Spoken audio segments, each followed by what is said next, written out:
so maybe Breath of the Wild takes place in the Wind Waker timeline because he has the Koroks and the Calamity Ganon, and there's the Deku Dream. But then there's all these locations in Twilight Princess, and they all look similar. And then there's a frickin' wolf, and then that all fits. But then there's no Sheikah. But then there's all these homages to the NES games, and that's all in the Fallen Hero timeline, and maybe it's there. But then there's this relationship with Zelda and Link, and then that would only happen if it takes place after Ocarina of Time. We live together. It doesn't add up. This won't work. This won't work. None of it works. None of it works. I can't seem to figure it out, guys. I can't seem to figure out the timeline conundrum in Breath of the Wild. I just can't. So originally, I was thinking that maybe, okay, it takes place in the Wind Waker timeline, the adult timeline. So, in Ocarina of Time, supposedly, at the end of the game, Link finds Ganon, he beats Ganon in 2 of the 3 possible outcomes. Okay, so when that happens, Link is sent back in time. That becomes a child timeline. That leads to the events of Majora's Mask and Twilight Princess. But there's the adult timeline, where Zelda, since she sent Link back in time to live out his childhood, there is no Link, which eventually leads to the Wind Waker. So, in the Wind Waker, when you see the introduction, they show this ominous cloud thing come out of the mountains and that destroys everything, which is assumed to be Ganon. But what's interesting is that cloud ominous thing kind of looks a lot like Calamity Ganon, doesn't it? Okay, yeah, that's interesting. What makes things even more interesting is that in Breath of the Wild, what do we see? We see Koroks. Koroks, which are the evolution of the Kokiri. They are supposed to be of the same form. They're from the Lost Woods. They are the children of the Deku Tree. And in the Wind Waker, the Deku Tree, he tells you that the Kokiri changed form into the Koroks because of the sea, the coming of the sea. So when we see Koroks in Breath of the Wild, we assume, okay, yeah, that makes sense. So that would suggest that Breath of the Wild takes place in the Wind Waker timeline. So here's the problem, though. It's all ocean, and then the waves crash down and destroy everything. But then when you consider, the Deku Tree did have his dream where he sent the Koroks out and they planted all these seeds all throughout the land to plant trees in the hopes that it eventually would reform Hyrule once again. So maybe Breath of the Wild takes place long, long after the events of the Wind Waker. So much long after that these trees do spread up, grow, and soak up all the waters. The waters eventually, they shy away and the land is reformed again. Maybe. And then people, they all come back and it works out. That is possible. But when you take into consideration that there's this huge emphasis on the Temple of Time, which it's clear that this is the same Temple of Time from Ocarina of Time, because when you look around the ruins, all the ruins fit the same shape as the same castle towns from Ocarina of Time. So, most of what was left in Hyrule was destroyed at the end of the Wind Waker. So how could the Temple of Time be here still? It doesn't look like it's been underwater for very long. Yes, it looks old and decrepit, but not so much so that it's been under the ocean for centuries and centuries. It doesn't make sense. Not entirely. Maybe it's possible. Maybe it fits there. But you see, what makes things even more interesting is that when Twilight Princess HD came out, Aonuma released a game and he said, hey, look, you guys, fans of Zelda, you should pay attention to Twilight Princess, because you may find some hints in that game that could tell us a little bit more about Breath of the Wild. And interestingly enough, of course, what do we find? In Castletown, they added some new textures. They added a whole bunch of new textures to the game, but in Castletown, there's these panels that you can find. And in there, you see these panels. These panels are showing 3 panels that show a young Link in each of them, and then there's this couple that Link seems to be with. Like, they almost look like his parents or his guardians of some sort, which is weird. But in each of these panels, they show different species. One of these panels that shows a Goron, another panel shows the Zora and the Oka, which makes sense in the Twilight Princess timeline, the child timeline. But what another species that they show are the Rito. The Rito, like the Koroks, adapted in the ocean environment in the Wind Waker timeline, the child timeline. 2 completely different universes, yet somehow the Rito are being depicted here. So when you take that into consideration, the primary reasoning for believing that Breath of the Wild takes place in the adult timeline, the Wind Waker timeline, is because of the presence of the Koroks. But when you see this, that kind of throws that all out the window, because then maybe species can somehow still be around in other lands, in other realms, in other parallel universes. Maybe it's possible. We see the evidence right here within the panels in Twilight Princess HD. So then, maybe Breath of the Wild takes place in the same timeline as Twilight Princess, right? That would make sense, wouldn't it? There's even all these locations that look very similar, just like Twilight Princess. See, but what's weird here is that it's very clear that the Temple of Time, yeah, it's very far away from the Hyrule that is there, and that does fall in line with Twilight Princess. But in Twilight Princess, the Temple of Time is it's so much more far gone, and it just doesn't look right at all. And then when you go back into Breath of the Wild, there is still a Temple of Time. So maybe it takes place beforehand. However, in Twilight Princess, there's no presence of Kokiri or the Deku Tree in the form that we know him when he speaks and such.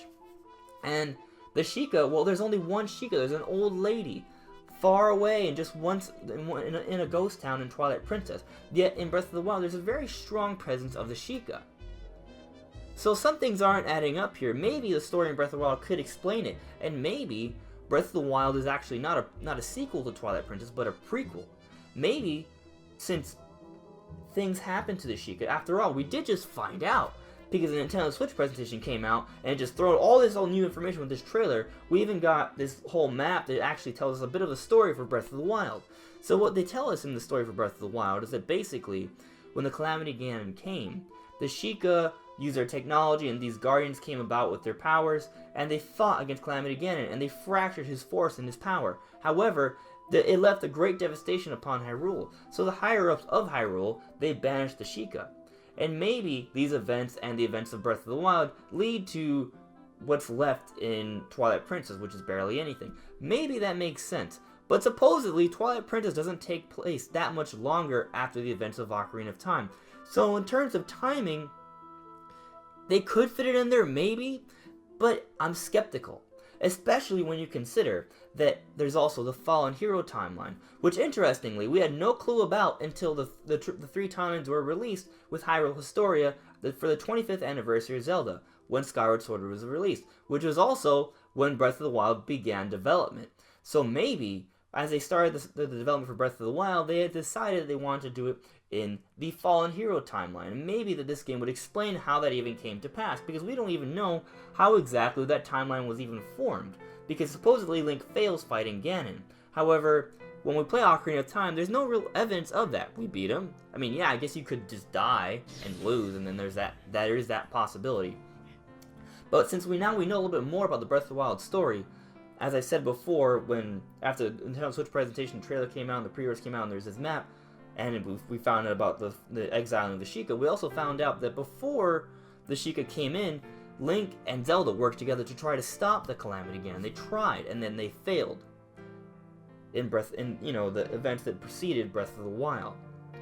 So maybe that is an explanation for what happens in the Fallen Hero timeline. Maybe there's some events that occur in between Ocarina of Time and the Calamity Ganon, and Link and Zelda establish a relationship, as we can see in all the flashbacks in Breath of the Wild, and then when the Calamity Ganon comes to pass, they work together to stop the Calamity Ganon, but fail, and that leads to the Fallen Hero timeline, as suggested. The Fallen Hero. Link is the Fallen Hero. He even comes from the Resurrection Tower, and he is a Link, the hero. He has a history, and there's this whole emphasis with the Temple of Time. So maybe this is the Hero of Time, and Link and Zelda, got to spend some years together, work together. They had a relationship, and they tried to stop Ganon, and they failed, and that leads to the events of Breath of the Wild in the Fallen Hero timeline. It would make sense, especially when you consider all these homages to the NES games, which all fall under the Fallen Hero timeline. And there's also the era of decline, and Hyrule clearly has gone through a great decline and a great devastation because of the Calamity Ganon. It does kind of add up. Of course, the Breath of the Wild being a prequel to Twilight Princess also kind of adds up as well.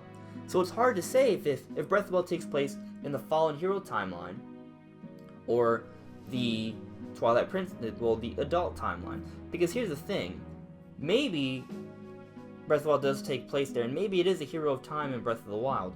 But the problem is, yeah, I'm assuming that there's some sort of relationship here, but how does that happen? Because, Link finally meets up with Zelda finally at the end of Ocarina of Time, and then he's sent back in time. So how does that work out? Where does he have this opportunity to, grow with Zelda and work together with Zelda in more than just, run by moments that we saw in an Ocarina of Time? It's hard to say. Maybe going back to the child timeline, where Link can spend time with Zelda, those events eventually lead up, since they know what's happening with Ganon, maybe somehow something happens there, and that leads to another timeline split, and that causes the Fallen Hero timeline. And then Nintendo hasn't explained that. Maybe. Or maybe it's not even somewhere in the 3 timelines. Maybe when Link traveled back in time in Skyward Sword, the beginning of all of the timeline, it created a completely other timeline. It's entirely possible time travel is what causes these new timelines, these parallel universes to form. That's what we saw in Ocarina of Time. Maybe that's what it is. It's really hard to say. We have 4 options here, guys. It could be a completely new timeline from Skyward Sword. It could be the Fallen Hero timeline. It could be the adult timeline taking place before Twilight Princess. Or it could be the Wind Waker timeline. I'm sorry, that's the adult timeline. Twilight Princess timeline is the child timeline. But there's the adult timeline with the Wind Waker that takes place long after the Wind Waker, once the ocean recedes. All 4 are possible, but there's these little details that kind of don't allow them to all add up entirely. Although I guess the Skyward Sword timeline does kind of make sense because it's an entirely different parallel universe. However, there's all these, nods towards the Temple of Time and and it looks just like the castle town from Ocarina of Time. So it seems like that, and that's all within the triple timeline. Although it is possible that all that could still be built up in this new theoretical timeline that we don't know about, that stems from the time travel from Skyward Sword. It is possible, but it's just really hard to say. So if I had to place my bets on which timeline it is, it's not the Wind Waker timeline, because of what was shown from Twilight Princess HD, how there was a community, how there were different species from different parallel universes supposedly there. So that means somehow the Koroks and the Rito can still come to pass without the coming of the ocean. Maybe they come to pass because of the Calamity Ganon, which does seem like could be in the Wind Waker. When you look at the intro, it does kind of look like the Calamity Ganon. And maybe the Calamity Ganon is that great calamity, that great devastation that leads to this forced change that leads to the Koroks. And maybe the Rito as well. Though I always thought that the Rito were an adaptation of the Zora. But maybe somehow there is a split in that species line, and we see both of them in Breath of the Wild. Though these bird people aren't necessarily Rito. See, there's just all these different possibilities and distractions, and it's so hard to put it all together, guys. It really is. And Anuma has said that he's aware of all these different possibilities and all these things that people are trying to figure out, and he has said that once we play Breath of the Wild, that we may be able to figure out where exactly it falls in the timeline. But maybe we can figure it out beforehand. So, everyone, I feel like I've completely relayed this entire timeline conundrum. Give me your thoughts in the comments below. Maybe we can figure out the mystery of the timeline conundrum in Breath of the Wild. Thanks for watching, everyone. I hope you enjoyed the video. See you later. Whoa, hold on, everyone. So, after a couple days of editing this entire video, a few new things have come to light, and I've actually realized a few other things. So, first off, Onuma has said that Breath of the Wild is going to have an alternative ending depending on what you do in the game. So what does this mean? Can this actually have timeline implications? Potentially. So, and then something else hit me as I was finishing off all the editing for this video. Well, now I've added a little bit more because I'm adding this. But hear me out. So, obviously I've already gone over my thoughts on the potential of there being a timeline explaining how the Fallen Hero timeline, the Decline era, how that all started. That is a possibility for Breath of the Wild. It's also possible that somehow they squeeze in this game before the events of Twilight Princess and the Child timeline. That's possible. I also explained how all of this, there could be an entirely new timeline that could have been caused when Link went back in time to save Zelda and stop Demise in Skyward Sword at the very beginning. So there could be a completely separate timeline there. Because time travel, that usually creates more timelines, parallel universes. But I realized another possibility. And this goes back to my initial theory of Breath of the Wild taking place after the events of the Wind Waker. I don't think that's entirely realistic, but something dawned on me. What if it takes place before the events of the Wind Waker? Because we don't know exactly how long it's been, and after all, there is that whole intro that shows this giant cloudy beast that is described as Ganon or Ganondorf, right? When that does look a lot like Calamity Ganon. What if there's a connection here? What if this alternative timeline Link, and Hyrule's in his full glory, and Link fails and people don't find Link because he fails when they need him, and the Calamity Ganon destroys everything, and that leads to the events of the Wind Waker, and the ocean comes and floods everything, because that's the only way the gods can stop Calamity Ganon. Perhaps, maybe. So, there's all these different possibilities. We have at least 4 or 5 different possibilities here, at least. It's just so hard to get it all together, guys. But anyways, again, thanks for watching, everyone. I hope you enjoyed the video. Voice your opinions in the comments below. And you want to see more content from me on Just Restart? Please subscribe. See you later, everyone. For real.